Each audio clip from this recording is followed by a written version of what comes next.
In this season one of the best বিয়ে বাড়ি ever. কেন বলছি, এই বিয়েতে আমরা এত মজা করেছি, সারাটা রাত একটা সেকেন্ডের জন্য কেউ শান্তিতে বসিনি। গান, নাচ, খাওয়া দাওয়া, ফান সবকিছু মিলে দারুণ একটা অ্যারেঞ্জমেন্ট ছিল।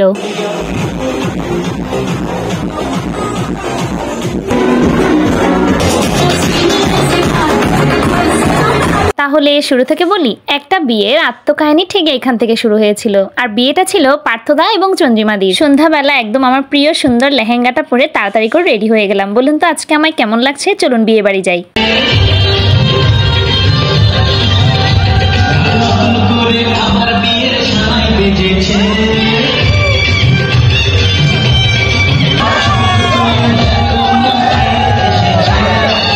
বরপক্ষের কি দারুণ একটা এন্ট্রি ছিল না? এরপর ভিতরে এসে দেখি, ও বাবা, এ তো দেখি নানা আয়োজন। এইদিকে হরেক রকমের মশলা দিয়ে পান, আর তার সাথে ছিল ফ্রেঞ্চ ফ্রাই, চিকেন ফ্রাই। সকলের ইচ্ছে মতন খাবারগুলো নিয়ে নিচ্ছিল, আর আমরাও আমাদের পছন্দ মতন ফ্রেঞ্চ ফ্রাই আর চিকেন ফ্রাইও নিয়ে নিলাম। এরপরে দেখা হলো এই মিকি মাউস কাপলের সাথে।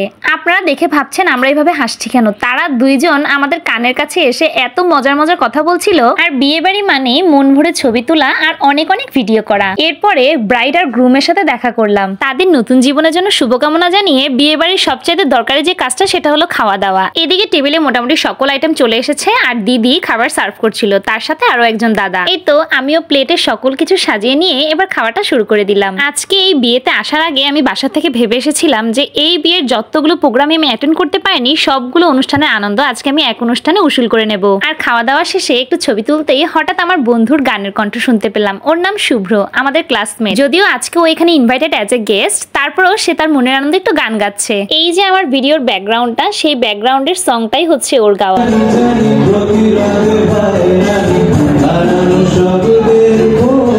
আর ডিজে প্রোগ্রামের জন্য আনা হয়েছিল রক্তিম ডিজেকে, যার ডিজে অলওয়েজই বেস্ট। আর এইবার যে নাচানাচি শুরু হবে সেটা সারা রাত ভর চলতে থাকবে।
যেহেতু বিয়ের লগ্ন ছিল রাত 12:30টায়, তাই এখন অনেকটাই রাত হয়ে গেছে। সারা রাত অনেক আনন্দ নাচানাচি করার পরে এবার বাড়ি ফেরার পালা। আপনারাও সকলে তাদের নতুন জীবনের জন্য অনেক আশীর্বাদ করবেন।